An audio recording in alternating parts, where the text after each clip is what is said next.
Hey, beautiful soul. You're listening to the Rising into Mindful Motherhood podcast, your weekly dose of fertility wisdom. I'm your host, Dr. Katie Wood. I'm a barefoot mama bear, pharmacist, and integrative fertility coach. This is your go-to podcast for all things to naturally nourish your fertility, embody womb healing, and reclaim your feminine power to accelerate your path to pregnancy. My expert guests and I will be having intentional conversations to discuss the many facets of a thriving, fertile foundation, natural wellness, and how we grow and transform as women on our journey to motherhood. So let's dive in, shall we?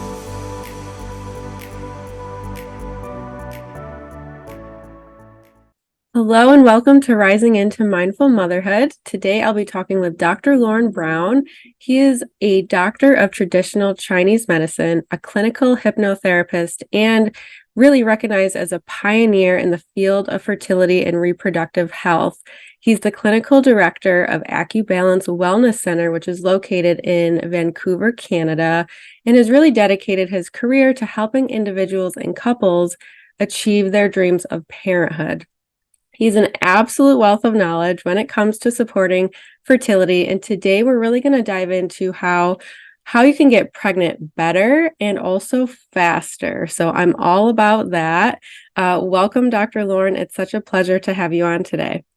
Hey, Dr. Katie, I'm glad to be on here. I've been listening to your podcast, so I'm honored to be one of your guests. Well, thank you. So I always love to start by touching on a little bit about you, your background. We can touch on your amazing years of experience that you have under your belt and how supporting fertility ended up becoming a passion of yours. Sure. Well, I used to be a CPA, so, professional accountant, and I had health issues. Wow. And I got into Chinese medicine because that's what changed my life. All my digestive issues and chronic fatigue and candida, all that stuff back in the day. That was back in the 90s. And then I went back to school and studied, became a doctor of traditional Chinese medicine. I've been in practice since 2000.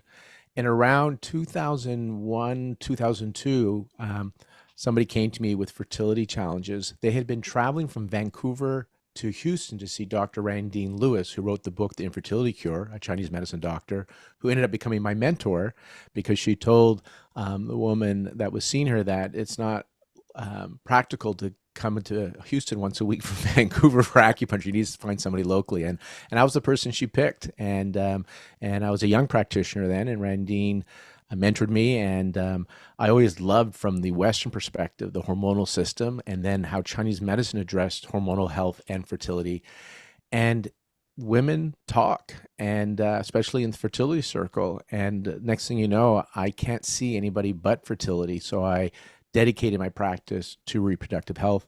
I went on to train in clinical hypnotherapy. I've done some functional medicine training, training in low-level laser therapy, and here we are today, where I have the Acubalance Wellness Center in Vancouver. We were the first clinic to we actually set up the IVF acupuncture on site in Vancouver, BC at the IVF clinic. So we're the ones that got it started. It wasn't a friendly invitation either back in 2002, just so you know. Now all the clinics pretty much do it. But in 2002, it wasn't a friendly welcome, but we persevered, and now we do integration. And we're on site for IVF acupuncture at the largest clinic here in Vancouver. Wow, that is quite the shift from CPA to like a fertility expert. Really, that's amazing. I love that. I bring it into my practice because, we do a fertility audit. So we really like to do comprehensive testing beyond what we do from conventional testing. And so that auditor background has helped us in our clinic, because most people that come see us say, I want to leave no stone unturned. Like, why am I not getting pregnant? What else can we do? And rather than just being put into an IVF cycle or being told to do donor eggs, a lot of them are saying, come on, there must be something we can see that may be causing the issue. And so that CPA side of me does come into our practice. And this is the kind of health audit that people do like to have, because they do want to know what could be going on. And so we do the conventional testing as well as the naturopathic functional medicine testing to see where these imbalances are. That's great. What a good transferable skill that you could have and bring into your practice. That's amazing.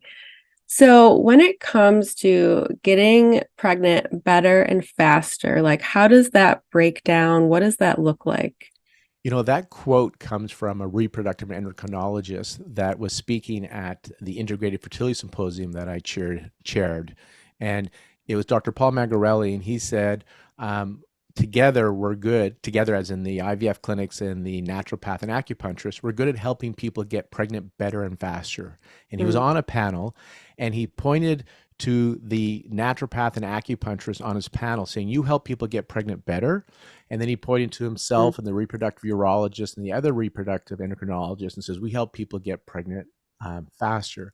And what he meant is all the stuff we do with diet and lifestyle, acupuncture herbs, low level laser therapy, mind body, all that has an epigenetic impact on on your body, on the cell, meaning that the health blueprint of your future child is being influenced on what you're doing the months, not just after pregnancy, but the months leading up to conception and then during that pregnancy. And mhm, so all the stuff that we're doing to support and optimize fertility, as I say, to help you get to peak fertility potential, that has an epigenetic impact. So that's where he says we help people get pregnant better. And then when he meant faster is, well, when you do IVF, we take egg, we take sperm, we know we have an embryo, and we put it in the uterus. So we can help get there faster because we can bypass so many obstacles by placing and if it's tested, a normal embryo, chromosomally normal embryo into a uterus. mhm, And so together, we can help people get pregnant better and faster. And one of the reproductive endocrinologists that I often do talks with, she used the term like, garbage in, garbage out. Loosely, she used it saying that if you do an IVF and the egg quality is poor, the sperm quality is really poor, then it's unlikely you're going to get pregnant because we need to have good building blocks. So we also help get pregnant faster if we're able to optimize the egg and sperm cell, therefore the embryo quality, and of course uterine receptivity, because we see so many go through IVF where they have tested normal, chromosomally normal embryos and they still don't implant. And so uterine receptivity is also an important part of this equation. And what I like to share is our approach is the healthy baby approach, because that's our goal. Our goal is not just to get pregnant. Our goal is to have a healthy baby. And I know listening and reading your material, that's our goal. We want a healthy baby. And that comes from healthy egg plus healthy sperm plus healthy uterine environment. And so our goal is, can we help you reach your peak fertility potential at the time of conception? So the egg at its peak fertility potential, the sperm at its peak fertility potential at the time of conception, whether that's natural or through an IVF. mhm. Yeah, totally. And for anyone who's listening, maybe they've heard this word thrown around before, but they might not understand the meaning. Like, what is epigenetics? Well, we have our genes, but our health is not our genes. There's a small percentage of genes that determine your health. Most of them are based on lifestyle, diet, and your environment. So genes are getting turned on and off. So the epigenetics are the turning on and off genes. And so through certain dietary lifestyle, so how you sleep, how you eat, how you exercise, your community, all these things, the environment is influencing whether genes get turned on or off for disease or for longevity and health. And so, if you're constantly stressed, these stress hormones lead to chronic systemic inflammation that leads to accelerated biological aging. We don't want that when it comes to reproductive health. We want to be as biologically young as possible, right? Mhm, When you're chronically stressed, we have blood being diverted from the reproductive system, and we have these stress hormones, right? Cortisol and adrenaline and other stress hormones, which in short bursts can save your lives. They're important, but if they're constant throughout your day on a daily basis, weekly, monthly, they're turning on disease processes. mhm, Just like if you're in joy and you're in free flow and you're in trust and you've got movement, you're going out with friends, you're enjoying your friends, and you got serotonin and oxytocin and dopamine being released, well, they're going to turn on and off genes that are going to connect to longevity and also better reproductive health. mhm. Absolutely. And a question that just popped up in my mind, and I'd love to hear your take on this, is our biological age versus chronological age. So let's, talking about women who are over 35, maybe even over 40, when they're able to, support that healthy egg quality in terms of like epigenetics? What are your thoughts on that? Yeah, well, let's talk about the biological age. And I use the term inflammation, and there's an actual terminology where they call it inflammaging. And so if you Mm, have this chronic systemic inflammation, it leads to accelerated biological aging, which leads to degenerative diseases, and I say premature fertility decline. So a lot of these diseases, joint pain and cardiovascular disease, which we thought were always age related, are really lifestyle related, and so they've become um, older biologically than they are chronologically. And so I'll give you mhm, an example. Woman came to us 40 after an unsuccessful IVF. She didn't respond well, and she came to us. She had constipation. She was mm, really cold and fatigued, severe menstrual pain. And, based on her hormone profile, even though she was chronologically 40 and how she responded in the IVF, she was like a 47-year-old biologically, where chronologically she was 40. mhm, Over a 3 to 4 month period, she was also overweight. Without counting calorie, following our Acubalance fertility diet, she lost over 20 pounds. She was no longer constipated. She was no longer cold. And her menstrual pain had diminished greatly from like a 9 out of 10 to like a 1 out of 10, no longer needing medication. mm, And then she went in. So now she was biologically more like a 40-year-old versus a 47-year-old, even though she was chronologically 40. And she did another IVF because her clinic said, hey, you're only getting older, but she was only getting older chronologically. Um, she went in and that cycle gave her twins, right, from that wow. IVF cycle. Oh my And gosh. when I share this, just to put this into realistic terms, I'm not saying I can take a chronologically 40-year young woman and make her 30 biologically. We can get you to your chronological age. So if you come at 40 and you're biologically 48, you can become biologically 40. And we know 40-year-old women can have babies.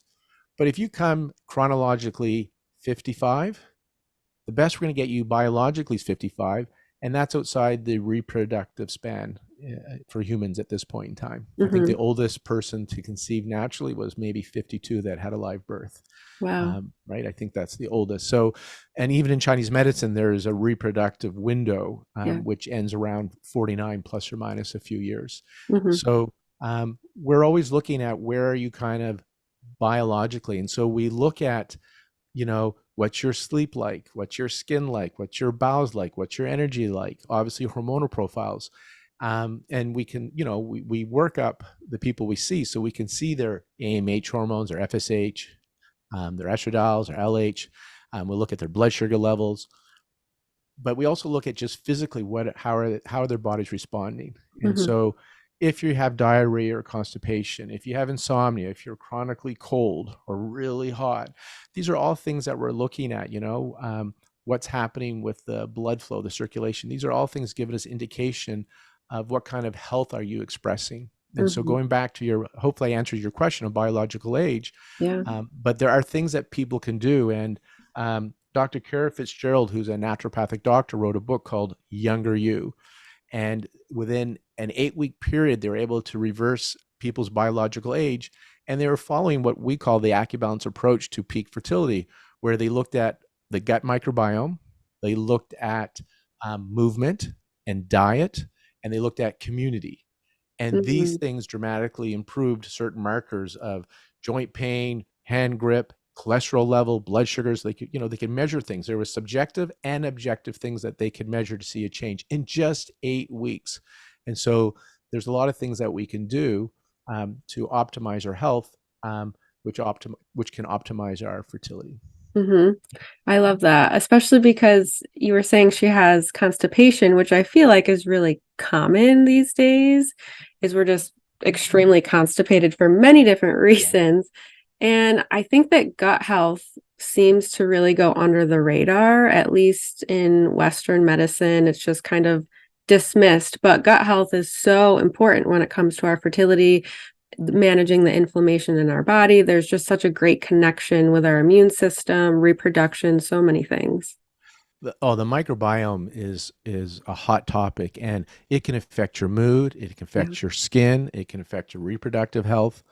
And I was just at the Canadian Fertility Andrology Society in Toronto in September of 2023. And in it, there was one of the presentations talked about the uterine microbiome and how it can impact implantation failure. And then they went on to say, but it's not just that. The vaginal microbiome and the gut microbiome, it's systemic. It can be impacting everything. Mm-hmm. And the conclusion was that all this can impact egg quality and uterine receptivity, and we need to develop drugs to address this. What I thought was interesting is naturopathic physicians and Chinese medicine doctors have been looking at the microbiome for a long time and have a way to address it through certain herbs and supplements and diet lifestyle, because there's many things that can affect your microbiome, including stress, by the way, right? And your environment, whether you're breastfed or not, where you were born, the chemicals in your environment. So many things can impact it. So it is a holistic, comprehensive approach to address it. And we can test now the gut microbiome to see what kind of imbalances you have. And so Mm-hmm. we do address that in our approach, because so many people have their microbiome out of balance, and it can impact so many areas of your health and well-being. And our goal is, people are coming to us because they want to get pregnant, but we know a healthy body becomes a fertile body as well. And so we are looking at all areas. So we want them to have good mental health and mood. We want them to be able to sleep deeply and restoratively. We want them to have comfortable body temperature so they're not having these cold hands and feet or feeling cold all the time. We want clear skin, good hair, good strong nails. We're looking at all these things that show us wellness and vitality in the body, because that's how we're going to, again, get you to peak fertility potential. I'd love, Katie, if it's okay, to share kind of like this metaphor from a Chinese medicine perspective that kind of makes sense when you think about how we treat our plants, for example. And Mm-hmm. there's an expression in Chinese medicine that's connected to fertility that says, nourish the soil before you plant the seed. Mm-hmm. And the soil here is kind of like analogy for our cellular environment. But if you take a plant that you've neglected, rather than tossing it, oftentimes we just add water, fertilizer. We may have to pull some weeds, and this plant will go on to regain its vigor and give off fruits and flowers. But we didn't do donor roots, right? We didn't do anything to the roots. The plant always had the potential to give off fruits and flowers, but because its soil was suboptimal, it wasn't reaching its peak potential. Well, Mm-hmm. this is the same thing for the egg and sperm cell. The environment that it's in, the cellular environment, may be suboptimal.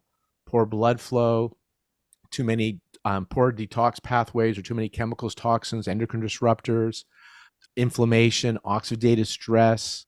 Um, these are things, poor nutrition, the mitochondria, the battery cells could be damaged. All these things on a cellular level will prevent the egg cell or the sperm cell from reaching their peak fertility potential. And by doing things to increase blood flow, um, by doing things to improve mitochondrial function, to regulate the hormones. So, the soil, if the pH is off, so think of hormonal imbalances. If the soil is depleted of nutrients, there's your nutritional deficiencies. If there's inflammation, oxidative stress, the soil's microbiome's off. All these things will affect the plant.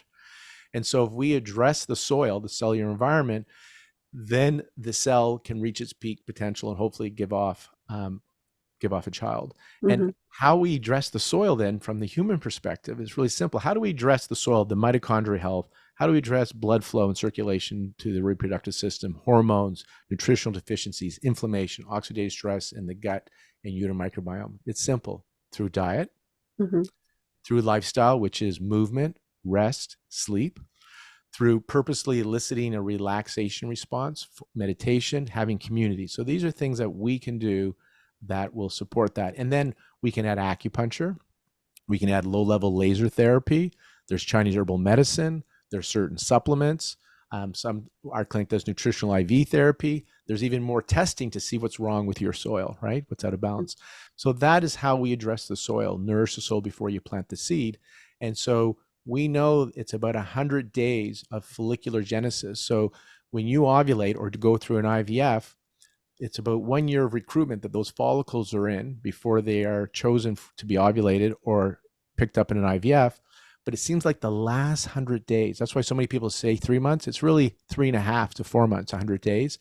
That's when those follicles really grow, download their FSH receptor sites. That's where they get their blood flow, and they really grow and can be impacted. That's when Mhm. they're really being impacted by their soil, by their environment. And so many people, I hear they're smokers, they're not eating well, living well, and they get their period, and they're like, now for the next 2 weeks, I'm going to be really healthy. Well, that's only 14 days out of 100. So really, to impact to that peak fertility is, what have you done 100 days before that? Yeah. And that's how we're impacting the epigenetics as well, those 100 days before. In Mhm. sperm is about 70 to 90 days for the spermagenesis. However, I have on our website, where I've interviewed a few times, reproductive urologist, Dr. Paul Mhm. Turek, and he said, although theoretically within 3 months, if we do something like a varicocele repair, where we know it's repaired in that moment, Yep. we would expect to see the change in sperm quality, count, and quality within 3 months, right? Mhm. But he says often it takes 6 months, but we don't know why, because spermagenesis is 3 months. So Mhm. that's also when if you have male factor, it's that 3 to 6 month period sometimes to see a significant change. Yeah, I loved that metaphor. It's beautiful. I had to use, or I saw an acupuncturist, did some Chinese herbs, lots of gua sha and moxie on my fertility journey. And I was pregnant. Everyone's journey is different, but within 3 months of working with this practitioner. So I totally resonate with that metaphor of really nourishing that soil. And ironically, like what you were saying, is really getting that blood flow back to the reproductive organs. That was a big issue that I had, was a lot of blood stagnation, because I had been on Right. birth control for 13 years prior to trying to get pregnant. So we think that that was a big cause of what was going on, and probably obviously other factors as well. So I can definitely resonate with that. And that 100-day period, for sure, that's really, really a pivotal period of time where it is important to be able to stay on track. And sometimes people do need support, from people like you and your practice, or people like me, just to keep them on track, instead of, like you were saying, oh, I'm in my follicular phase. This is Mhm. when I really need to dial in on my diet, or whatever it may be. It is, much more of a longer time period that you kind of have to do that. Yeah, and you talked about the blood stagnation. I just wanted to talk on that. In Chinese medicine, when we look at the menstrual cycle from the West, if you have pain with your period, or if you have clotting with your menstruation, often your doctor may say that's normal. Normal doesn't mean healthy. Normal just means a lot of people have it, and you're not going to die from it.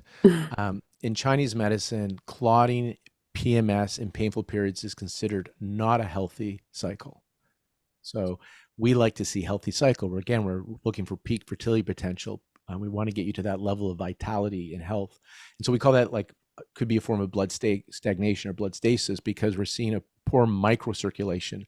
And when we're doing the 100 days of treatment or treating, some people respond, some people don't. Like, we would expect you in that period of treatment, in the first month and over those 1 to 3 months of treatment, that your clotting diminishes or is gone, that your PMS is diminished or gone, that pain with your period is diminished and gone.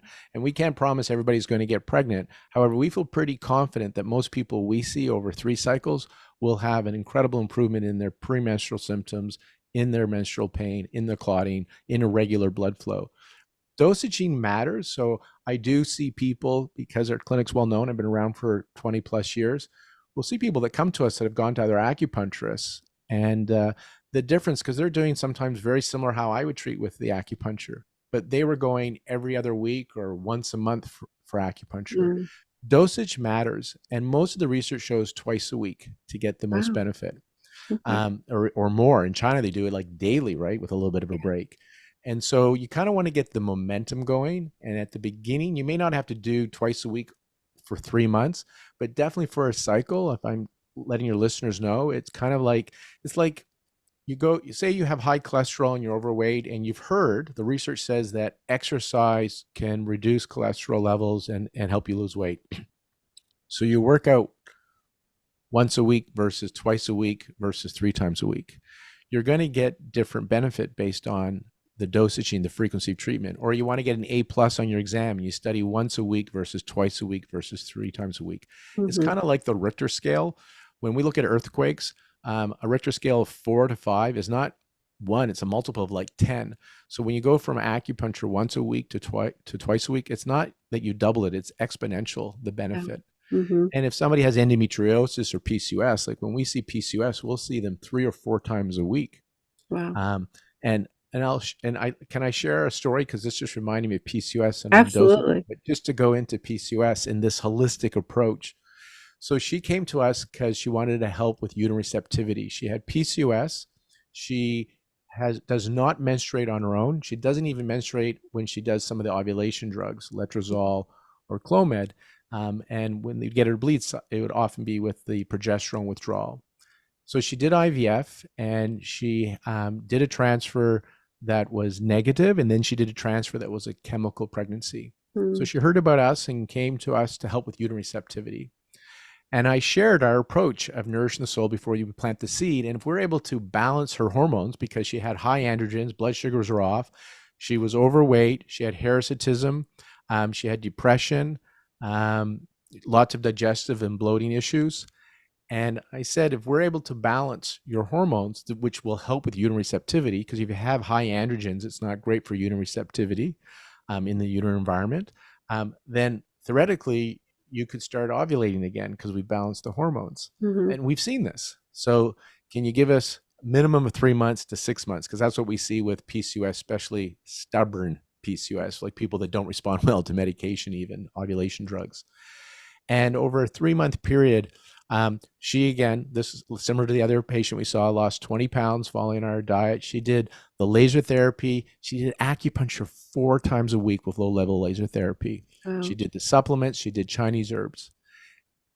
She said her hirsutism had diminished. Her acne had cleared up because she also had acne. She lost weight. Her mood improved. Her digestion improved. And she was wondering how much longer she should do this before doing her IVF cycle, another transfer. And I was thinking that here we've seen such good response, and she was wondering whether it was working. And going back to our analogy of nourishing the soil, it's kind of like you cultivate the soil, you compost the soil before you plant the seed, and then you plant a seed. I'm talking literally gardening here now, guys. When you plant the seed, and the next day you come out, you don't see a plant, and the next day you come out, you don't see a plant. You're like, I don't think it's working. But you keep watering because somebody said to keep watering. You keep pulling weeds, maybe add fertilizer. A week goes by, you still see nothing. But underneath the soil, amazing things are happening. The seed starts to Mm-hmm. sprout, and against incredible weight of the dirt, zero light, it starts to sprout and go up. And then eventually it sprouts. So in her case, it wasn't even under the dirt. It was above the dirt. She had sprouts. She just didn't have fruits or flowers yet. Mm-hmm. So I encouraged her, because we saw so many great changes with her skin, her weight, her mood, her digestion, her hirsutism, to give us another month and then go into her frozen transfer, because I feel like we've had some balance. And why? Remember that 300 days? It's not just treatment for 100 days. I wanted her cellular environment to be bathed in the balanced hormones for 3 months. So I wanted her cells to have low androgen levels for 3 months. So I just wanted her to have another month in that good environment. And lo and behold, she ovulated and conceived naturally, and she had a baby girl. Mm-hmm. So just showing you the nourishing the soil idea, and that was, it made me think of that case because she came 4 times a week in order for us to help correct her hormonal imbalance that she Mm-hmm. had. Again, without using medication. So she had gone through an IVF, unsuccessful transfer, chemical pregnancy, and then rather than having to go into her next frozen, she was able to conceive naturally. And again, our goal is healthy baby. So whether that happens in the bedroom or in the lab, we want healthy baby. And so in her case, the only concern I had, which I didn't express it so much, is that embryo that she made was made in that less optimal hormonal environment, because she didn't have the progesterone estrogen balance because she doesn't ovulate. She had the high androgens. She evidenced by blood tests, acne, hirsutism. She was overweight, mood. So all these microbiome we could tell were probably off. Mm-hmm. And so that embryo was made in that environment as well. So not just uterine receptivity. And in this case, that egg that got ovulated was in a nice environment over a 3-month period. Hmm. That's amazing. And I think it just has so much hope for women who do have PCOS or maybe even endometriosis, because I think a lot of times, at least in America, I can't really speak for Canada, like conventional doctors, Western medicine doctors are just like I'm working with a woman who has PCOS right now. They pretty much denied that she even had PCOS, even though her androgens were high, her FSH and LH were off, and they just said meds. Like this is what your option is, without, really nourishing that soil. And that breaks my heart, because then, of course, if they do move forward with it, they might not have those results, right? Because they weren't nourishing that soil to begin with. So Absolutely. for her to Well, be able to conceive in what it was like a 3 to 4 month period that she was working with you. yeah, it took about before 5 months she was pregnant naturally, but Yeah. but she worked hard and she came in a lot. But it's ideal that, we're talking about the ideal situation, and we live in a time where integration is happening, and some people just do letrozole or Clomid and they conceive, with PCOS sometimes. But our goal is we want you to be at your peak fertility potential and that health blueprint of the child. And I like treating PCOS because we treat it well. That's why I like it, right? It's Mhm. something that most cases I feel pretty confident about. And same thing in the IVF world. They feel pretty confident either through their ovulation drugs or IVF. They'll probably get you there. We don't get the easy cases, right? Like this woman had been through IVF, been through Mhm. letrozole, Clomid, and yet we were able to help her. If you talk about ideal, time and money is not an issue. Yeah, diet, lifestyle, acupuncture, laser, supplements, all that stuff you can do, right? And some people, they don't have access to this, or some people also just the timing based on their scenario need to go into more aggressive interventions. Mhm. But I hear what you're saying, and I'm agreeing with that. It'd be nice if people had more of the wellness part of the treatment, because it's underutilized for a lot of people, just the diet part, because Yeah. it's not super expensive. It doesn't have fancy bells and whistles to just Mhm. change your diet, and movement, and working on your sleep, and working on stress reduction. That's why I created the Conscious Fertility podcast, to kind of inspire people to help them work on their mindset and on the emotional side, Mhm. because that can impact your gene expression and your health as well. And we live in a time where people can, not all, but there's a lot of stuff that people can access. And remember, I started in 2000 and in 2002 a lot with fertility. The clinics were telling people not to do acupuncture. The clinics were people saying, don't take coenzyme Q10. Now Right. the IVF clinics sell coenzyme Q10. Now most of them have acupuncturists that come on site for them. So at the time of this recording, it's a much more integrated, better patient-centered environment than it was in 2002, for sure. Mhm. Oh, absolutely, for sure. And much more well accepted too, obviously, from what you were saying. And to kind of go back to when you were explaining about the seed and not really seeing, anything sprouting or the fruits and flowers. One thing to consider and think about, obviously, it can be hard to be patient and to wait, because we live in a pretty instant gratification world Yeah. and time. But if you think about the amount of time it took for that dis-ease to really kind of take place in your body, whether it's, gut imbalance, hormonal imbalance, whatever it may be, it's going to take some time to be able to kind of recover that vitality and that wellness back in your peak fertility as well. And relatively, it's not a long time. It seems like it because when people see you or see me, they wanted to be pregnant a long time ago, right? However, this dis-ease, this imbalance that they're seeing in their body, has been decades in the making. And we're saying 3 to 6 months. Mm-hmm. Right? So really, it's not a long time. It just seems a long time because of our frame of reference that we wanted to Mm-hmm. be pregnant before. Yeah. I share another story, and I'll share my what I call almost miracle stories. But this is the mind body part, because being in practice now 23 years, and over 20 of it being related to reproductive health, I've come to understand and appreciate our mental health and our spiritual well-being, and how much this can impact our fertility. And we do now know in the West, the science, psychoneuroimmunology, that your thoughts and your feelings do impact your immune system and your nervous system and your endocrine system. So it's not just woo-woo out there. We Mhm. know this. And we have a really nice episode with Alice Domar on our Conscious Fertility podcast talking about stress and fertility. We have over 50 episodes talking about the emotional well-being. This woman came to us in her mid 30s, diagnosed with premature ovarian insufficiency. So she wasn't ovulating, evidenced by her blood test, and she came knowing this is that conscious spiritual side where she just knew she was going to have a child. Now everything on paper said no. Her AMH was undetectable, her anti-Mullerian hormone. Her latest antral follicle count, they didn't see any follicles. She didn't respond to the Clomid or letrozole, and she was no longer ovulating. So just so you know, for um, transparency and ethical, I said to her that, on paper, it doesn't look like this can happen. And she was aware of that. Donor egg was not something that she was willing to do, or even IVF. It was natural or adoption. And she felt pretty confident she was going to be a mom. I've only seen about 5 cases like this where everybody wants a baby, but I mean, believed it in her heart. And she said, "You're just going to help me get there." And we did the low-level laser therapy twice a week. We did the acupuncture, the Chinese herbs, which also I think is underutilized, Chinese herbs. And I did the conscious work that I do in my practice with her. And when we do the conscious work, this is really getting into on a subconscious level. So I'm not a therapist or counselor. I'm not doing counseling. Those are available through fertility clinics.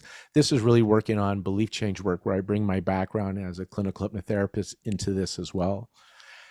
Because when you lower the resistance, flow and receptivity happens in Chinese medicine. Flow and receptivity is necessary for fertility, but this also lowers all those stress hormones in the body.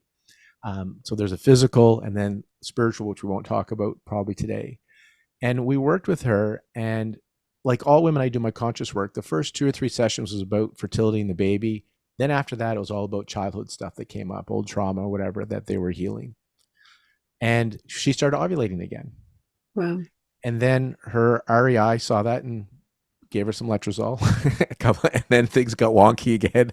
And so we were treating her again twice a week. One of those weeks was conscious fertility session with Aculaser. The other one was just regular Aculaser, no conscious work, herbs, supplements, diet. And she was great. She followed all the instructions, used the tools and techniques at home on the conscious side as well. And I invited her to take a break from the letrozole because we noticed that it was messing up her cycle. Like we'd get some good cycles, good lengths, and then she'd do the letrozole and she didn't get pregnant, and they kind of changed her cycle length. So for her specifically, just thought, can we have 3 months of no medication? And so we treated her for 9 months. I said, 3 to 6. That's why I thought of this. She came for 9 months, and she conceived naturally and had a baby girl. And what I shared with her, this was the part that when she came in, on paper, it did not look good. Donor egg was what she was advised. She didn't want to do it. IVF, they didn't think it would work, but that was the only thing, if she's not going to do donor egg, they could try, and that wasn't an option for her. And I shared it with her, and this is what I want to share with your audience, that these cases like that are like buying the lotto ticket, which is what I said to her. When you buy the lotto, you hear on my websites all the winners I have, but for every winner, there are so many that did not win the lotto. But if you don't buy the lotto ticket, you can't win the lotto, right? So the question is, knowing the odds, do you want to buy this lotto ticket? Because the odds aren't great, right? And we've had people that bought the lotto ticket. So we have stories like this woman where it doesn't make sense, but yet they were able to succeed. Our goal is that you're physically, mentally, emotionally good, whether you have baby or not. Our goal is to make you on a physical, mental, emotional, spiritual level as vital, as healthy as possible. So if you have a baby, you're a healthy parent and your child has that good epigenetic health blueprint. And if you don't, yes, you'll be disappointed, but you're still better off physically, mentally for the work you've done. And you'll be able to deal with the disappointment of not having a child, and you're mentally, physically better. Nobody goes through an IVF cycle saying, it didn't work, but I feel better that I did it. It was worth the $10,000 plus dollars. Most people, when they see people like yourself, Katie, or myself, they have more energy, they sleep better, their skin's clearer, their bowels are regular, their temperatures are better. And obviously, they're disappointed if it doesn't work to give them a child. However, they're usually physically and mentally in a better place than when they started. I completely agree. And I do like to remind my clients or community that it is more than just getting that positive pregnancy test. There is more to this. And I think, at least from my experience with, it took us 10 months to get pregnant. That was a very frustrating time because I wasn't receiving like any support or guidance from my doctors. But when I look back on it, if I didn't go through that, I wouldn't be where I am right now today. So I do think it's also, presented in front of us to learn and to grow and to, it's a very transformative journey, right? Yeah, it's transformative. And I have such awe, as you probably do, like the growth that they have to, like the stress, the trauma from the things that don't work, the miscarriages, the failed IVF or implantation. So it is transformative growth. I wouldn't sign up for it. But like you said, when you go through it, people do have transformative experiences and grow spiritually often from this. But for many people, it brings you to your knees. Yeah. And fertility, and I talk about this on the Conscious Fertility podcast with the expert guests that I have. Yeah. The fertility journey is your wake up call. Some people get cancer. Some people have a financial bankruptcy. Some people have a divorce. And for the people I see, infertility. And it's your wake up call. And then people go and grow personally, spiritually. And if most of them have that transformation where they're grateful for the experience because of who they've become. But at the beginning and while you're in it, no, nobody's liking the process. It's not. Yeah. While you're in it, it is not like the wow or the awe that I have for these people and the perseverance and the endurance, what they go through. I'm just like, wow. Yeah, absolutely. It's not a journey to take lightly for sure. I think that is a beautiful place to really kind of end. I know that you and I will probably be doing more podcasts on here because you have so much wisdom to offer, more with the acupuncture, traditional Chinese medicine, and even more on the conscious fertility aspect. I'd love to dive into that with you on another episode because that is a place where I'm being drawn to more to serve and help and support my clients. So that's definitely something that I love, and it's just so fascinating to me. You had mentioned you have a freebie for the audience. I think it was an ebook, Yeah. and some Acubalance fertility recipes. Yeah, we got 3 things we can suggest. One is where you're going with the conscious work.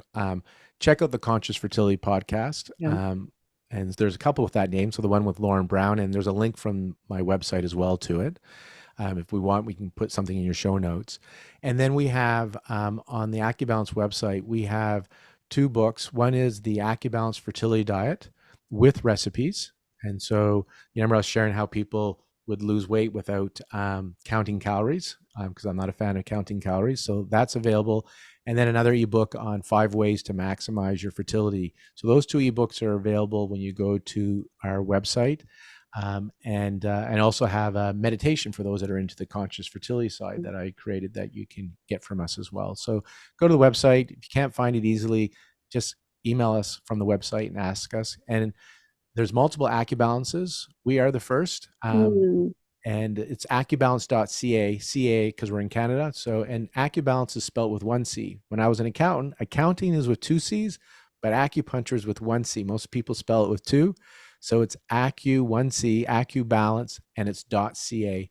And then from the website, you can get the fertility diet, the ebook on 5 ways to maximize your fertility, and there should be links there to the Conscious Fertility podcast as well. Beautiful. Yes. Be sure to check that out and the Conscious Fertility podcast. I will be a guest on there as well Yes. eventually. So where are other places that the audience can connect with you? I know that you're active on Instagram as well. Yeah, so there's Lorne Brown Official is my Instagram handle. We also have the Acubalance website on Instagram. We also have the Conscious Fertility podcast. But I think if you go to Acubalance, there's some links up top where you can go to our Facebook and our Instagram. So there's lots of information there, or Lorne Brown Official on Instagram. And then my website has the video. So like Katie said, she's going to be on the Conscious Fertility podcast. So you can listen to that on Spotify and Apple. But on lornebrown.com, we put the YouTube video version up there as well. So you can find that at lornebrown.com is also how you can find all the things that I'm involved in. Amazing. Yes. And I will have all of the links in the show notes as well. So do you have any final words you'd like to share? I think be kind to yourself. This journey, when I do work with people, they start to feel that their bodies are failing them, or there's fear of a failure. And they lose the kindness for themselves. So this requires you to be kind to yourself. And there are resources out there. I think we're get more into the being and less into the doing. So there's a cost benefit where you keep adding more supplements, more things, and I don't know if the benefit's there. And so find somebody that you trust, like Katie, a coach there that can work with you and guide you, and trust your gut, your intuition as well.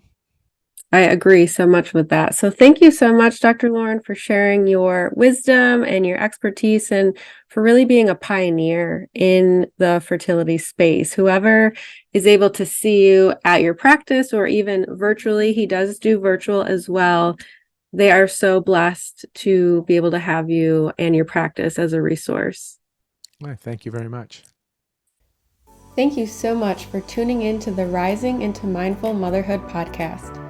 If this episode resonated with you or gave you an aha moment, stop what you're doing right now and write a review.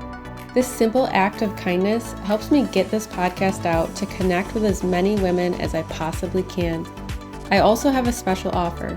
If you send me a screenshot of your review, I will take $250 off one of my premium coaching containers. Let me know what resonated with you the most and why. So connect with me in my free Facebook community or tag me on Instagram. You'll find both listed below.